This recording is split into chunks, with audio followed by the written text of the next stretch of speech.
وبركاته.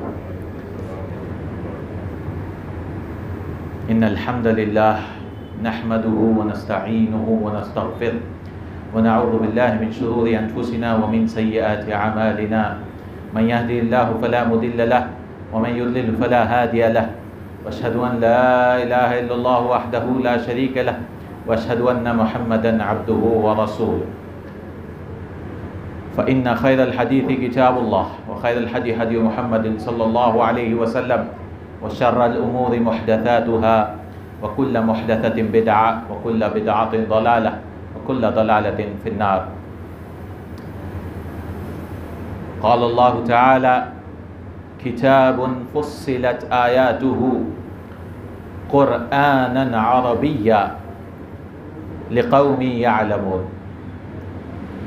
تمام قسم کی تعریف و کبریائی و بڑائی اللہ وحدہ لا شریک له لائق و زیبا، جو ساری کائنات کا خالق و مالک و مدبر و رازق، اور لاکھوں درود و آخری نبی محمد رسول اللہ صلی اللہ علیہ وسلم پر.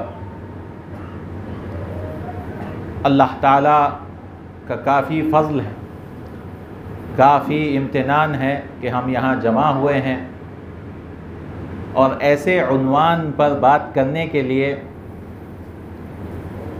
جس پر بات اکثر نہیں کی جاتی،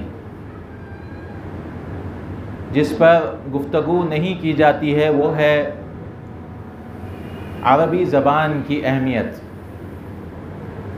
کیونکہ اکثر ہم سمجھتے ہیں کہ عربی سیکھنا یہ بس علماء کا کام ہے یا طلاب کا کام ہے، یہ عوام کے لیے نہیں ہے.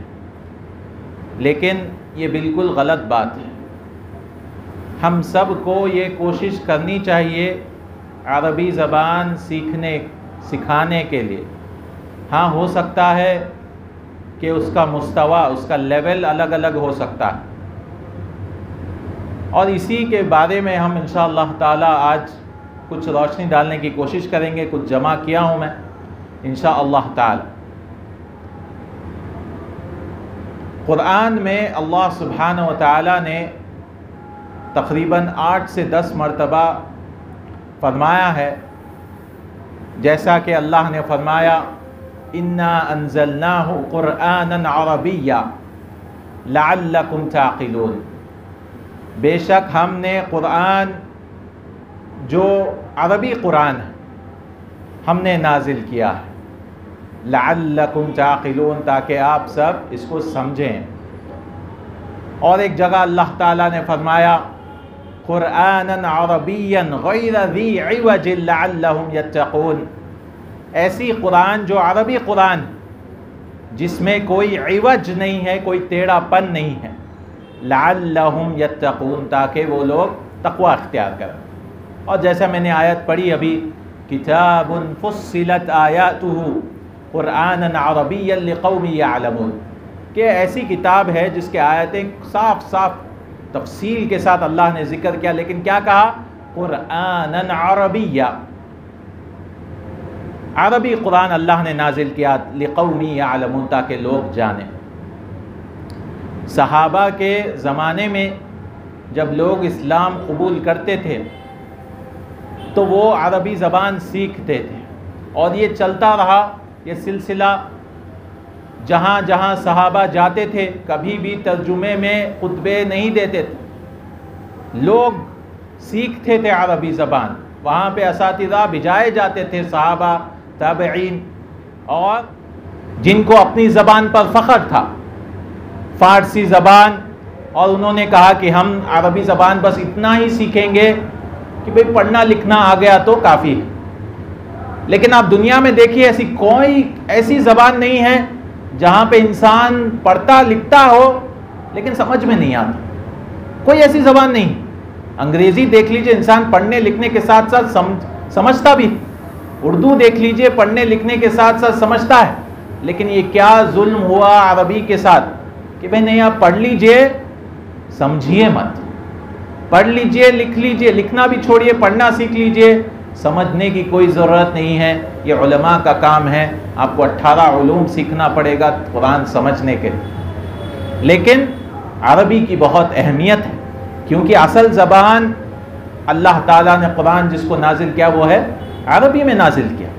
تو عربی کو ہم نہیں سمجھیں گے، جتنے لاکھ ترجمے کر لیجئے، جو عربی زبان کی جو مٹھاس ہے، جو انسان کو اللہ سے، انسان سے وہ قریب ہوتا ہے، وہ کسی اور زبان سے نہیں ہو سکتا. کیونکہ اللہ تعالیٰ نے، جیسے ہم آگے بتائیں گے انشاءاللہ تعالیٰ اس کے بارے میں، تو انزل اللہ عز وجل القرآن الکریم المعجزۃ الخالدہ، یہ جو معجزہ ہے جو ہمیشہ رہے گا، وہ اللہ تعالیٰ نے چن لیا عربی زبان ہونے کے لیے، اور فجعلها باللغۃ العربیہ، اور اس نے بنا دیا یہ قرآن جو ہے عربی زبان میں.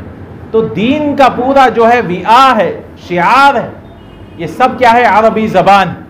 عربی زبان سے ہی اللہ تعالیٰ نے قرآن میں کہا.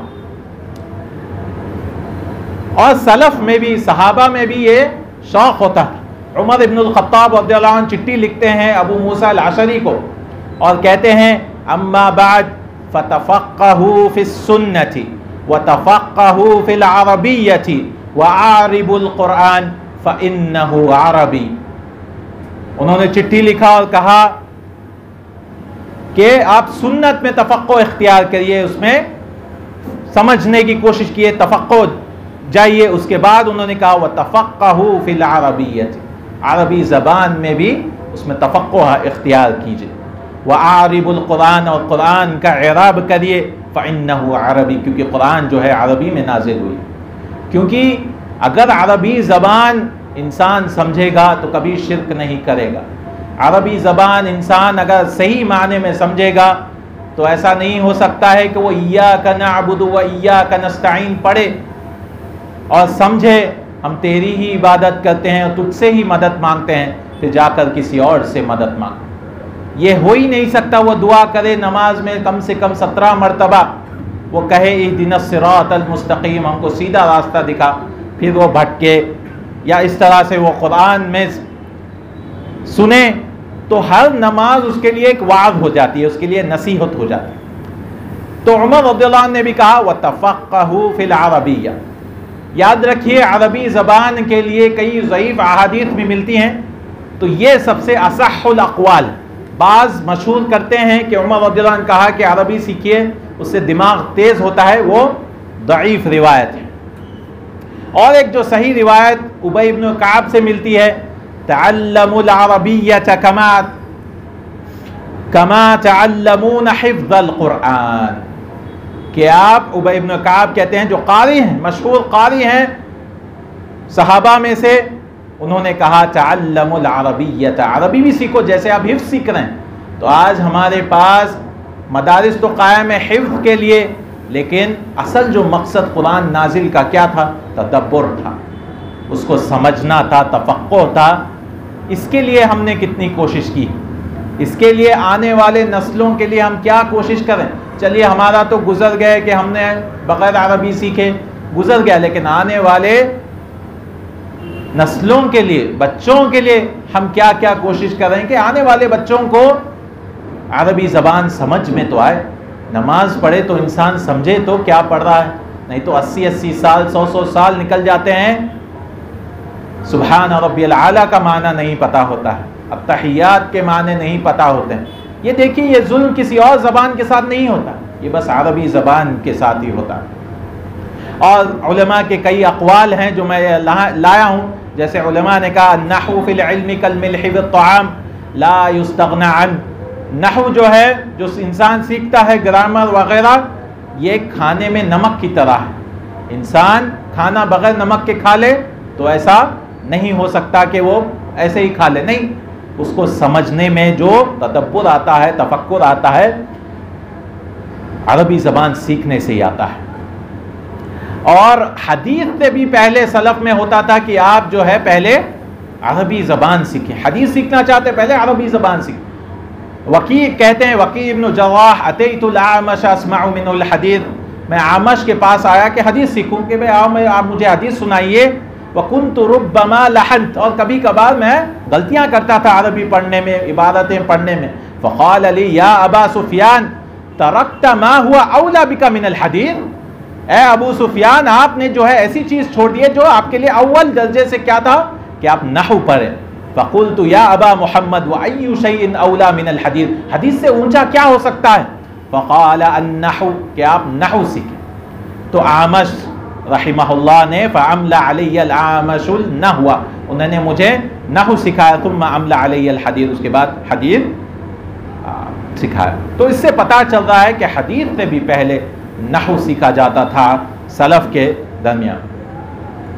شیخ الاسلام ابن تیمیہ بھی کہتے ہیں معلوم ان تعلم العربیۃ وتعلیم العربیۃ فرض علی الکفایہ، کہ فرض کفایہ ہے کہ کچھ لوگوں کو تو سیکھنا چاہیے عربی زبان اور سکھانا چاہیے. کیوں؟ تاکہ سلف میں جو صحابہ جو ہے بچے اگر غلطی کرتے تھے عربی میں تو ان کو ادب دیا کرتے تھے، ان کو سکھایا کرتے تھے یہ غلطی ہے. اور کیونکہ ہم جانتے ہیں یہ جو سوسائٹی ہے، مجتمع ہے، یہ سوسائٹی کو جو معاشرے میں رہتے ہیں، سب سے پہلے اگر کسی چیز کو مارنا ہے تو اس کی زبان ماری جاتی ہے. اور یہ استعمار میں کولونائزیشن جو ہوا تھا، سب سے پہلے انہوں نے انگریزی جب لایا تھا یہی تھا کہ ان کا تمدن، ان کا جو کلچر ہے اس کو چھین لیا جائے زبان کے ذریعے سے. کیونکہ آنے والی نسل اگر اردو زبان یا عربی زبان نہیں سیکھے گی تو ان کے بتائے ہوئے راستے پہ ہی چلے گی جو انگریزی زبان سیکھتے ہیں. اس کا مطلب یہ نہیں کہ انگریزی زبان نہیں سیکھنا چاہیے، نہیں، لیکن مادری زبان کو مارا جاتا ہے. اور آپ سمجھ رہے ہیں کہ بھئی ایسے ہی ہو گیا کہ عربی زبان آ گئی، نہیں، بڑا ہی ظلم ہوا ہے. اگر آپ 200 سال کی تاریخ نکالے جائیں تو انہوں نے باقاعدہ لکھا ہے کہ عربی مدارس کو ہم بند کروا رہے ہیں، سنسکرت کے مدارس کو ہم بند کروا رہے ہیں، اور وہی پیسے سے انگلش کے مدارس، انگلش کے کالج ہم کھولیں گے تاکہ لوگ جو ہے ہمارے زبان کو سیکھیں اور ہمارے ساتھ جو ہے بابو بن جائے، کہ انگریزوں کی غلامی میں آسانی ہو جائے. اور انہوں نے سارا کا سارا یہ قانون کر دیا اور کہا کہ عربی زبان میں کوئی ادب نہیں ہے، عربی زبان میں کوئی تمدن نہیں ہے، کوئی کلچر نہیں ہے، ہمارے ہی زبان میں ہے. اور زبردستی لوگوں کو مدارس بند کروا دیے گئے اور کئی کالج بھی بند کروا دیے گئے جہاں پہ عربی زبان کی تعلیم ہوتی. تو یہ ہر زمانے میں ایک کوشش کی علماء کی احیاء اللغت العربیہ. 200 سال 300 سال بھی چلے جائیں گے علماء کی تاریخ میں پڑھیں گے کہ انہوں نے کوشش کی کہ کتابیں جو ہے عربی میں ہی لکھیں، کتابیں بھی عربی میں لکھیں، اور انہوں نے کہا کہ ہم دوسری زبان میں ہم نہیں لکھیں گے. اور اس سے آج بھی جو ہے ان کی کتابیں پڑھی جاتی ہیں. تو یہ عربی زبان کی اہمیت ہم مانتے ہیں. اگر آپ چاہتے ہیں کہ ہمارے بچے فتنوں سے بچے، ہم فتنوں سے بچے، تو زیادہ سے زیادہ عربی زبان سے قریب ہونا چاہیے، عربی زبان سے قریب ہونا چاہیے. اور یہ ہمیشہ سے رہا ہے، جو غیر عرب رہتے تھے وہی زیادہ عربی زبان کی خدمت کیا کرتے ہیں. چاہے آپ سیبویہ لے لیجئے یا دوسرے نحوی دیکھ لیجئے، جو بہت سارے غیر عرب ہوتی ہیں ان کو ہی یہ فکر ہوتی ہے کہ عربی زبان کی خدمت کیے. اور بہت سارے نحوی جاتے تھے قرآن حدیث کے ساتھ ساتھ عربی زبان کے قواعد بھی بچا کے رکھیں. گاؤں گاؤں قریہ قریہ گھومتے تھے اور کہتے تھے عاربو ھذا، اس کا اعراب کرو، اس کا مطلب کیا ہے، اس کا معنی کیا ہے. اور بڑے بڑے معجمات، بڑے بڑے ڈکشنریز جو ہے حاصل کیے ہیں. آپ دیکھ لیجئے کوئی بھی مذہب اسلام کے علاوہ وہاں پہ اصل زبان باقی نہیں رہتی. اسلام کے علاوہ جو زندہ زبان ہے وہ عربی ہے. اگر ہم اس پر محنت نہیں کریں گے تو کون کرے گا؟ ہم اس پہ کوشش نہیں کریں گے تو کون کرے گا؟ الاستاذ مصطفیٰ صادق رفاعی کہتے ہیں ما ذلت لغت شعب الا ذل، اگر کسی قوم کی جب زبان مر جاتی ہے تو وہ ذلت کا شکار ہو جاتی. ولن حطت الا كان امره في ذهاب وادبار، اور اس کا معاملہ جو ہے ہلاک و برباد، وہ غائب ہو جاتی ہے وہ قوم جس کی زبان مر جاتی ہے. ومن هذا يفرد الاجنبی المستعمر، جو کولونائز کرنے والے جو انگریز تھے انہوں نے آ کے یہی سمجھا کہ ہماری زبان ہم پھیلائیں، اس لیے آپ فون لینے جائیے، کبھی بھی اردو میں کوئی فون استعمال نہیں کرتا، کوئی عربی میں نہیں کرتا، انگریزی میں ہی کرنا پڑتا. تو ہر چیز میں زبردستی، کسی کو کچھ نہیں آتا، فون چلانا تو آتا ہے. تو اسی وجہ سے جو ہے اپنی زبان کو پھیلاتے ہیں تاکہ انسان جو ہے انہی کے سوچ افکار میں انسان آگے بڑھ جائے. اور کئی سائنٹسٹ نے بھی اس پہ کیا ہے کہ جو زبان سیکھتا ہے، صرف زبان نہیں سیکھ رہا ہے، اس کی سائیکالوجی بھی جو ہے، اس کا دماغ بھی اسی حساب سے ہوتا ہے. اس لیے صحابہ کا ایمان دیکھیے وہ کس وجہ سے ہوتا تھا، کیونکہ وہ قرآن عربی میں سمجھتے تھے. قرآن و احادیث عربی میں سمجھنے کا الگ ہی مزہ جو صحابہ چکھتے تھے وہ عربی زبان سیکھنے والا ہی جان سکتا ہے. اس لیے کئی جو غیر مسلم ہیں وہ بھی کہتے تھے ان اللغۃ العربیۃ لسحر، بے شک عربی زبان ایک جادو ہے. ہم جب عربی سیکھے، کئی ڈکشنری انہوں نے لکھا یہ جادو ہے، یہ ایسا دماغ پہ اثر کرتا ہے کہ انسان، اللہ تعالیٰ کا کلام اثر کرتا ہے تو انسان جو ہے اس کا جذبہ بڑھ جاتا ہے، اس کا تفقع بڑھ جاتا ہے، اس کا شوق بڑھ جاتا ہے. کسی شاعر نے کہا ان الشعوب حیاتها بلغاتها، کہ لوگوں کی زندگی، جو سماج مجتمع کی زندگی اس کی زبان سے ہے. وَتَمُوتُ بِالْإِهْمَالِ وَالنِّسْيَانِ، اور وہ موت ہو جاتی اہمال کے ساتھ، اس کو چھوڑ دیں گے یا بھولنے سے. آپ سوچیں گے کیا ضرورت ہے عربی؟ تو امام طالبی نے کہا من احب اللہ تعالی، جس نے اللہ سے محبت کی، احب رسولہ المصطفیٰ صلی اللہ علیہ وسلم، تو وہ اس کے رسول محمد صلی اللہ علیہ وسلم سے محبت کرے گا. ومن احب النبی، اور جو نبی صلی اللہ علیہ وسلم سے محبت کرتا ہے، العربی احب العرب، تو وہ عرب سے محبت کرتا ہے. ومن احب العرب احب اللغۃ العربیۃ، اور جو عرب سے محبت رکھتا ہے تو وہ عربی زبان سے محبت رکھتا ہے. التی بها نزل او نزل افضل الکتب علی افضل العجم والعرب، جس میں قرآن جو افضل کتاب ہے وہ نازل ہوئی. ومن احب اللغۃ العربیہ غنی بها، اور جو عربی زبان سے محبت کر لیتا ہے اس کے لیے ہر چیز کافی ہو جاتی ہے. اس کے لیے علم سیکھنا ہے، تفسیر سیکھنا ہے، یہ ساری چیزیں، کیونکہ عربی زبان کیا ہے؟ مفتاح کل العلوم، ہر علوم کی چابی، اور اس پہ صبر کرنا ہوتا ہے.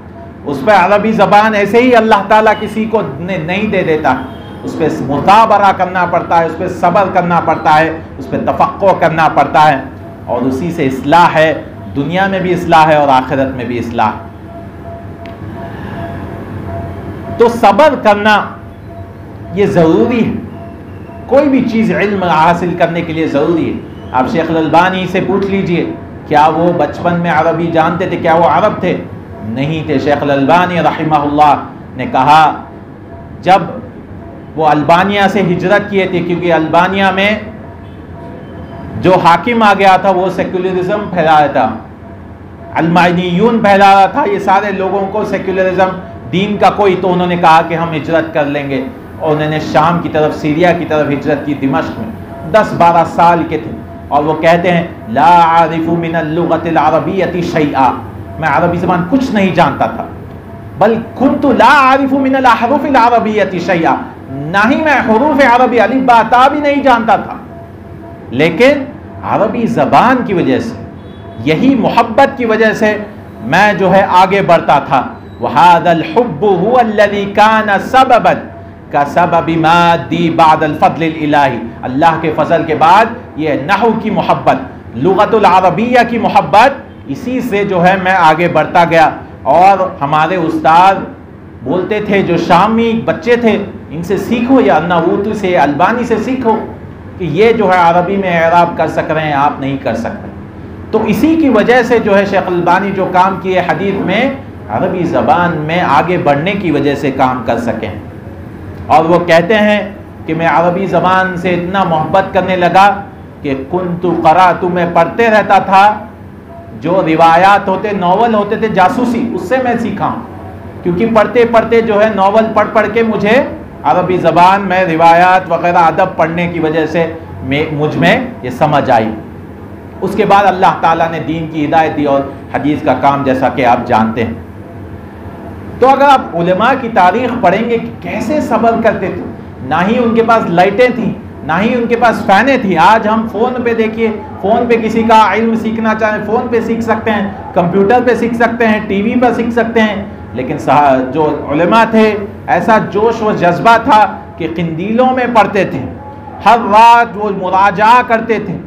کیا وہ جوش تھا، کیا وہ کوشش تھی، کیونکہ وہ جانتے تھے کہ یہی جہاد فی سبیل اللہ، یہی محنتیں ہیں۔ وہ جانتے تھے یہ عمل بیکار نہیں جائے گا، جیسا کہ اللہ تعالیٰ نے قرآن میں فرمایا ما کان المؤمنون لینفروا کافہ، کہ ہر ایک انسان جو ہے جہاد کے لیے جائے، یہ ضروری نہیں ہے۔ اللہ نے کہا کہ ایک گروہ فلولا نفر من کل فرقۃ منهم طائفہ لیتفقہوا فی الدین، کہ وہ کیا کرے، رک جائیں اور وہ دین کا علم حاصل کریں۔ تو جیسا اللہ نے فضیلت دی جہاد کا، ویسے وہ علم سیکھنے والوں کا اللہ تعالیٰ نے کہا وَلِيُنذِرُوا قَوْمَهُمْ إِذَا رَجَعُوا إِلَيْهِمْ، کہ جب وہ لوٹیں ان کو ڈرائیں، ان کو علم حاصل دے، لَعَلَّهُمْ يَحْذَرُونَ، تاکہ وہ لوگ ڈریں۔ تو اللہ نے معادل بنایا جہاد فی سبیل اللہ کا، اور کہا کہ التفرغ لطلب العلم معادلا لجہاد فی سبیل اللہ۔ تو یہ جانتے تھے علماء، اس پہ کوشش کرتے تھے۔ اور امام شافعی کے شاگرد بھی تھے، وہ آتے تھے اور سیکھتے تھے۔ انہوں نے کہا کہ میں 40 مرتبہ نحو کے دروس میں، 40 سال تک میں نحو کے دروس میں شامل ہوں، مجھے سمجھ ہی نہیں آتا۔ امام شافعی کہتے تھے کہ اگر میں علم آپ کو چمچے سے دیتا تھا تو میں دے سکتا تھا، یعنی اتنی منہ سے کھلا، لیکن وہ اتنی کوشش کرتے تھے کیونکہ وہ کم ذہین تھے۔ لیکن آج بھی دیکھیے امام شافعی کے کئی کتابوں میں انہی کی کتاب ہے۔ تو آپ بولیں گے کہ بھئی ابھی ہماری عمر ہو گئی کہ اب ہم کیا سیکھیں گے۔ یاد رکھیے صحابہ اکثر یا بہت سارے صحابہ جو ہے بڑی عمر میں بھی علم سیکھا کرتے تھے، عربی زبان میں تفقہ قرآن کو پڑھنا۔ جیسے ابو بکر صدیق جو ہے 40 گزر 40 میں تھے، امام فاروق عمر رضی اللہ عنہ 30 میں تھے، 30ویں سال اس کے بعد بھی کو کرتے۔ عمر رضی اللہ عنہ نے کہا تفقہوا قبل ان تسودوا، کہ علم حاصل کرو، تفقہ حاصل کرو اس سے پہلے کہ آپ کو سردار بنایا جائے، سید بنایا جائے۔ تو امام بخاری نے اس کے بعد کہا وَقَدْ تَعَلَّمَ أَصْحَابُ النَّبِي صلی اللہ علیہ وسلم فِي كِبَرِ سِنِّهِمْ، کہ اصحاب النبی صلی اللہ علیہ وسلم اپنی بڑی بڑی عمروں میں بھی سیکھا کرتے تھے۔ علم حاصل کرنے کی کوئی عمر نہیں ہے۔ کوئی جانتا ہے امام ترمذی نے حدیث کب سیکھا ہے؟ کوئی بتا سکتے ہیں؟ امام ترمذی 20ویں سال 20 میں ہی سیکھا ہے۔ امام ترمذی، امام ابن حزم الظاہری رحمہ اللہ نے کب علم شروع کیا؟ 26 سال۔ 26 سال میں انہوں نے نہیں کہا کہ بھئی میرا کیا کام ہے، میرا پڑھنے کا کیا کام ہے۔ اور امام القفال وہ 30 سال کے بعد عمر انہوں نے شروع کی۔ امام کسائی جو نحو کے بڑے عالم ہیں، انہوں نے 40 سال میں نحو سیکھا، عربی زبان سیکھی 40 سال میں، اور آج ان کی کتابیں لوگ پڑھتے ہیں، ان کی قراءات لوگ سنتے ہیں۔ تو کوئی عمر نہیں ہے۔ اور تابعین میں سے صالح بن قیسان ہیں رحمہ اللہ، انہوں نے 70 سال میں علم حاصل کرنا شروع کیا۔ تو بتانا مقصد یہ ہے کہ علم سیکھنے، عربی سیکھنے کی کوئی عمر نہیں۔ آپ بولیں گے یہ تو پرانے زمانے کی بات ہے، نہیں۔ شیخ مقبل یمن میں، شیخ مقبل الوادعی، انہوں نے علم سیکھا 35 سال میں انہوں نے شروع کیا علم حاصل کرنا، شیخ مقبل رحمہ اللہ تعالی۔ آخری بات امام شافعی کے قول سے میں ختم کرتا ہوں۔ امام شافعی نے فرمایا تعلم فلیس المرء یولد عالما ولیس اخو علم کمن ہوا جاہل وان کبیر القوم لا علم عنده صغیر اذا التفت علیہ الجحافل وان صغیر القوم ان کان عالما کبیر اذا ردت الیہ المحافل۔ انہوں نے کہا تعلم، سیکھو، کوئی بچہ عالم پیدا نہیں ہوتا، اور ایک علم والا شخص جاہل کے برابر نہیں ہو سکتا۔ ایک قوم کا بڑا آدمی وہی ہے جس کے پاس علم ہے، چاہے دوسرا آدمی جو بڑا ہے اس کے پاس کئی سارے فوجیں ہی کیوں نہ ہوں، وَإِنَّ صَغِيرَ الْقَوْمِ، چھوٹا آدمی اس کے پاس علم ہے، اللہ تعالیٰ کی توحید کا علم ہے، عربی زبان کا علم ہے، وہ اللہ کی نظر میں بڑا ہے۔ اگر اسی کے پاس سوال جواب کے لیے لوگ آتے ہیں نماز کیسے پڑھنا ہے تو اسی سارے معاملے میں، تو انشاءاللہ تعالیٰ اللہ تعالیٰ سے دعا ہے کہ اللہ تعالیٰ ہم کو عربی زبان کی اہمیت سمجھنے کی توفیق عطا فرمائے، اللہ تعالیٰ ہمارے سارے گناہوں کو معاف فرمائے، ہم میں سے جو زندہ ہے ان کو کلمہ لا الہ الا اللہ پر ان کا خاتمہ عطا فرمائے، اور ہم میں سے جو گزر چکے ہیں اللہ تعالیٰ ان کی مغفرت فرمائے اور جنت میں اعلیٰ مقام عطا فرمائے۔ وأقول قولي هذا واستغفر الله لي ولكم السائر